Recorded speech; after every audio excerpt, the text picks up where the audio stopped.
Hello again, Internet, and welcome back to Magic Arena. And today we are going to be playing with my deck, Scutate. Now, so this deals with the mechanic of mutate, where you can put a creature onto another creature, and the creature's below, the creature on the top gains everything from below. So ideally, what we want to get out is Scute Swarm, which whenever a land enters the battlefield, if you control 6 or more lands, you create copies of Scute himself, and then you can just start mutating ridiculous things on top of him. So it gets absolutely bonkers, and sometimes it just straight locks the game up. So let's see what kind of shenanigans we can get into today. Alright. And let's begin. Bruh.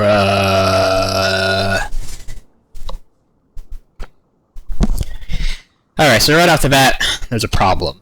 We don't have any green mana, so we can't pull out Paradise Druid or Scute Swarm. So let's mulligan. Okay, that's good. So let's put a copy of Scute at the bottom of the library. And play Temple of Mystery. I can scry whenever I play it. More land. Perfect. Exactly what we need. And honestly, the goal is to try to get as much mana out as you can, because it just makes getting Scute onto the field a lot easier. Scute Swarm, whenever you mutate Migratory Greathorn on top, every time you mutate Migratory Greathorn, you can put a basic land onto the battlefield, which triggers Scute Swarm. So, let's go ahead and we'll bring out Scute. He's playing red, so he might have some removal. Especially since you just used an instant on me when the game started. Yep, there it is.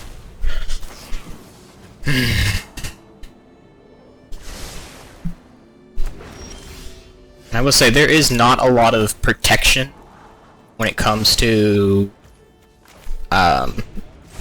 this deck, and people using instants and things like that to get rid of the creatures.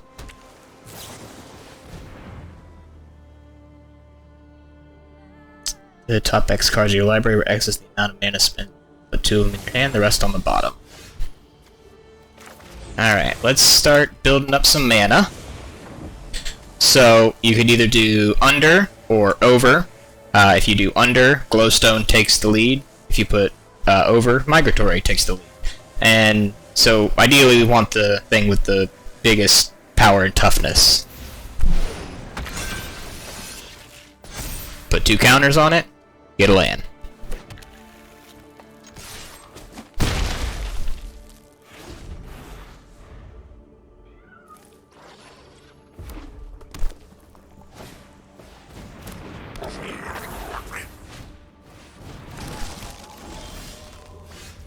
Alright. So, I have 2 options. I can either use Pouncing Shoreshark to mutate, and then I can pop things back to his hand, or I can put Auspicious out, and basically I exile X permanents, where X is the number of times it's mutated, and those just go straight onto the battlefield. So let's do Auspicious, because that will give it a much bigger base power and toughness.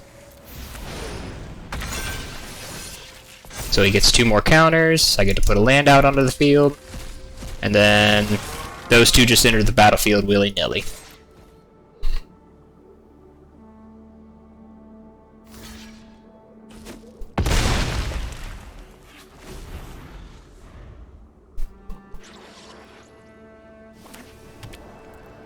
It's like, honestly, once you get Auspicious Starrix out, it's really hard to go against that, because it's just so busted. I would argue this deck is pretty busted for the most part.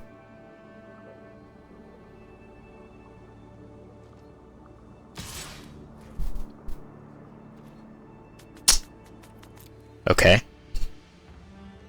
Because he's probably got some stuff to beef it up. Yep.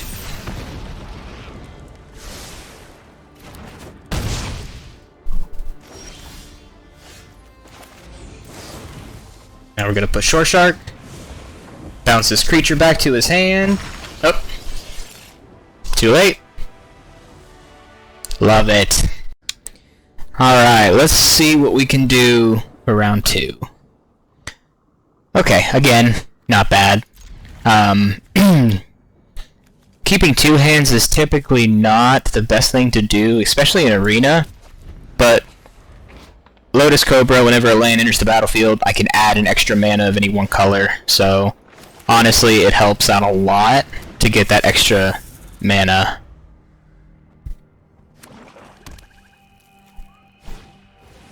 Ooh, I love those artwork. Man, that's dope.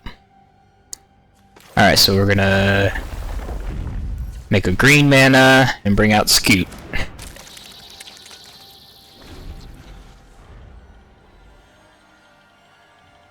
He probably has a removal if he's playing black. I'm thinking like Murder, Heartless Act. It's not Murder. Oof. Alright.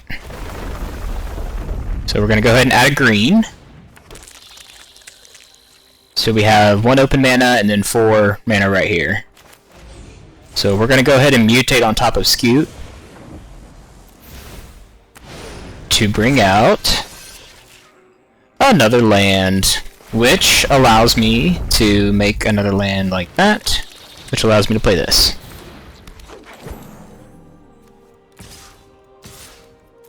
Might as well go ahead and start attacking him.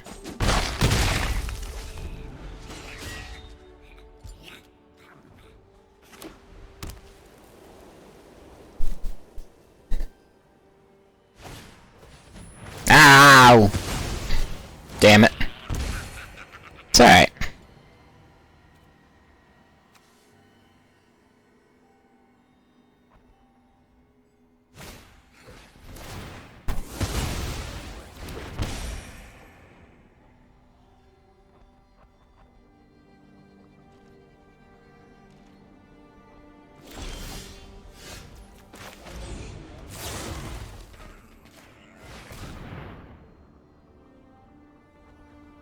Alright, so Shoreshark, return target creature to its opponent's hand.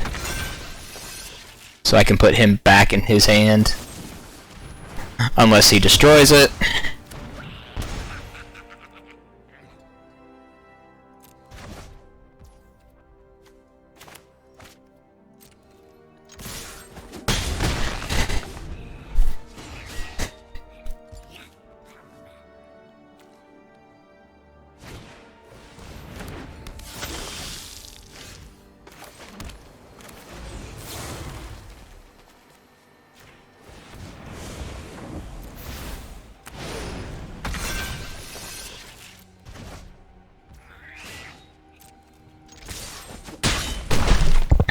And I have some extra mana, so we'll go ahead and bring out Lotus Cobra just as a blocker.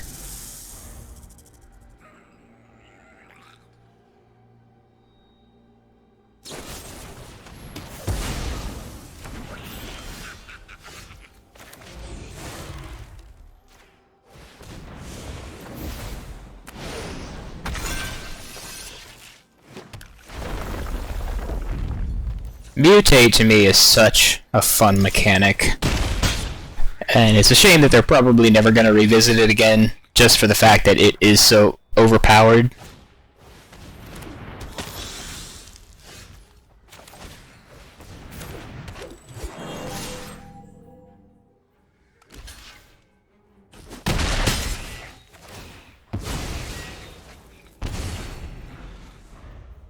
I mean, unless he has mass removal, I think I got it.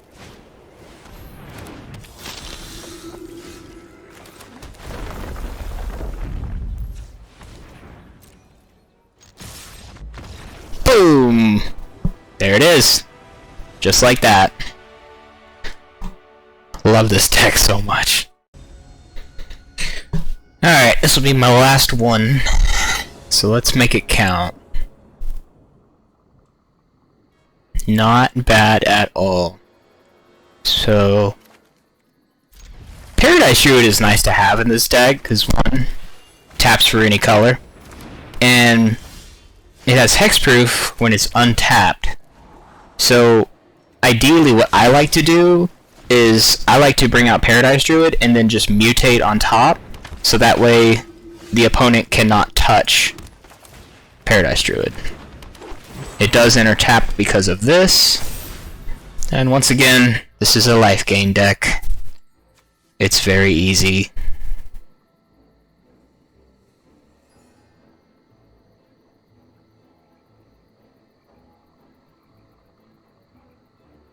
Any day now.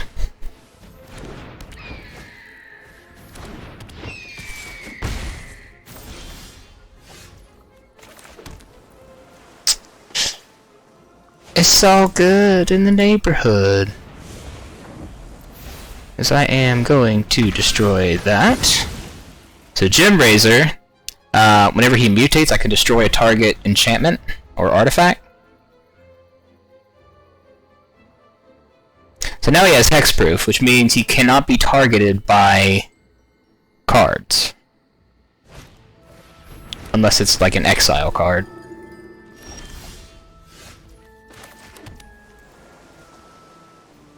Okay, we'll go ahead and play Cultivate. Go ahead and get my 2 land cards. And then I'm going to pass my turn. And this has reach, so even though these are flyers, he still can't, I can still block with it.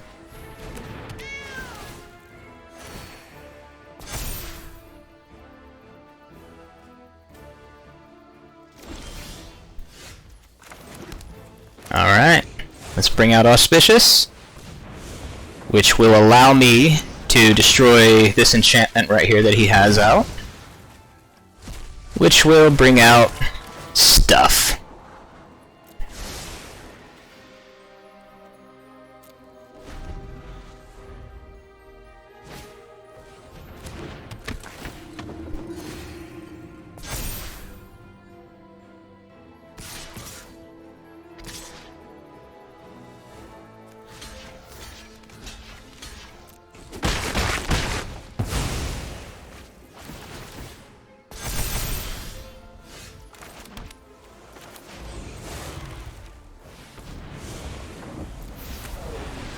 So you just keep mutating and mutating and mutating, and you get more mana when you mutate. So this is called Dollhouse of Horrors. So I added this in as because I saw a video of it.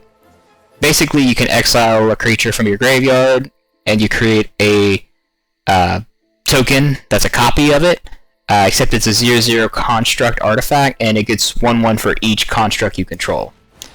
So basically, it's just a lot of, you know, a lot of stuff from your graveyard you can pull out.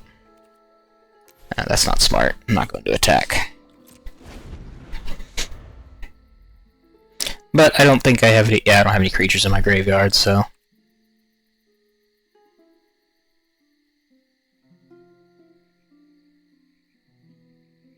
You have.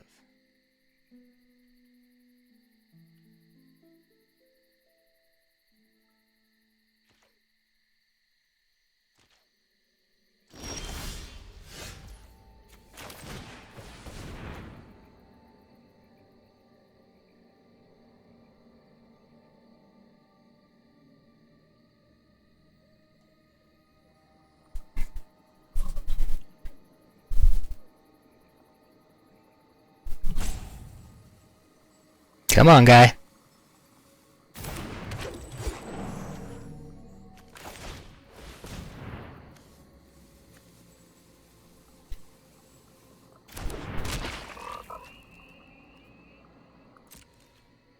And I'm just gonna pass the turn again, because he has this level. He has this 7/7 right here, which could easily destroy any of these, and I'm not going to attack with this because then he can double block, triple block to kill it. And ideally, you want to keep your mutate creatures alive as long as you can. So for every time this card mutates, whenever Auspicious Starrix, whenever his ability triggers, I can exile X from the top of my library, where X is the number of times it's mutated, and I just put those cards directly onto the battlefield. But they have to be permanent, so lands, creatures, enchantments, artifacts, all that stuff.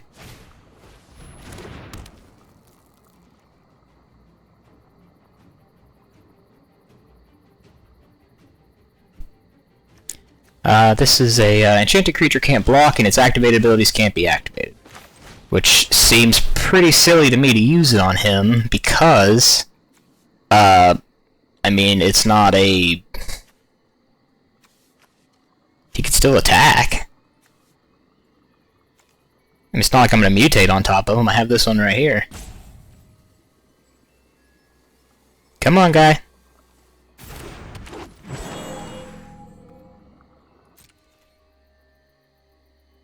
Ooh. But I have an idea. So I am going to start attacking him. But, just for the simple fact so I can get stuff into the graveyard.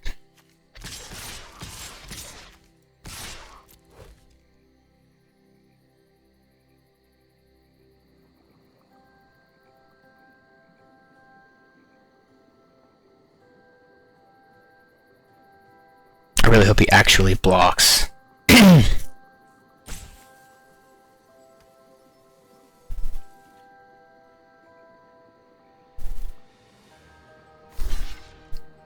Yep. Gonna double block him. Okay, so that's 2 to my graveyard. 3 to my graveyard.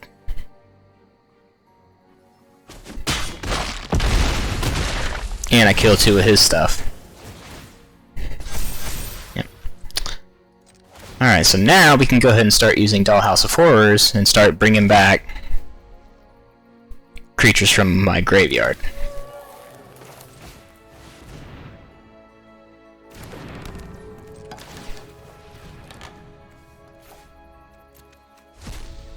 And just start making creatures, and for every creature that I have out from Dollhouse of Horrors is equal to the number of constructs I control, the power and toughness.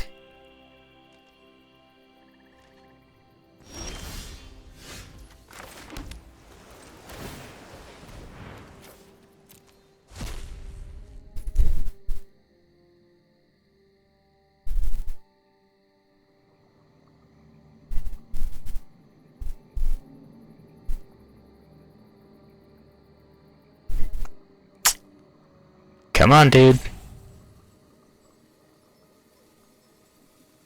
Wasting time.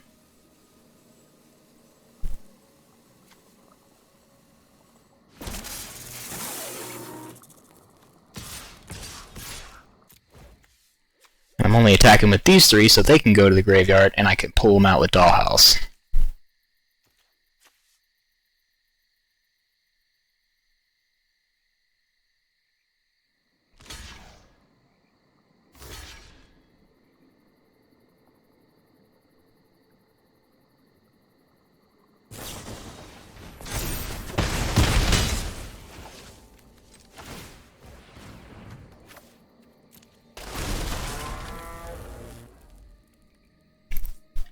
The Dollhouse of Horror is kind of like a third objective for the deck.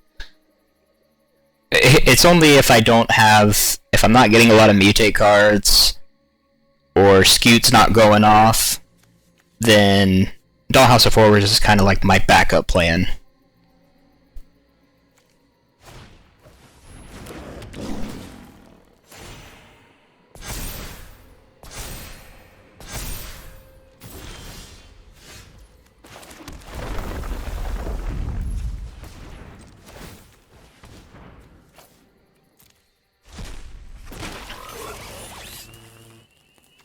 Five, 10, 15, 20, 25, 33. Pow, pow. I'm gonna attack with her. See if he blocks it.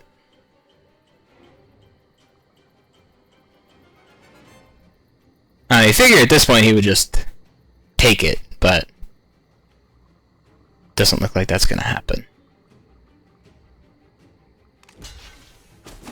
I would be suspicious if somebody was attacking me with a creature that, like, literally everything I had was stronger than that.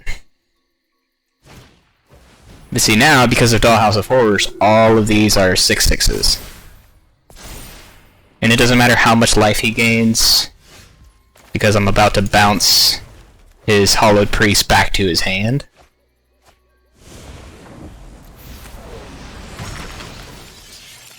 Boop.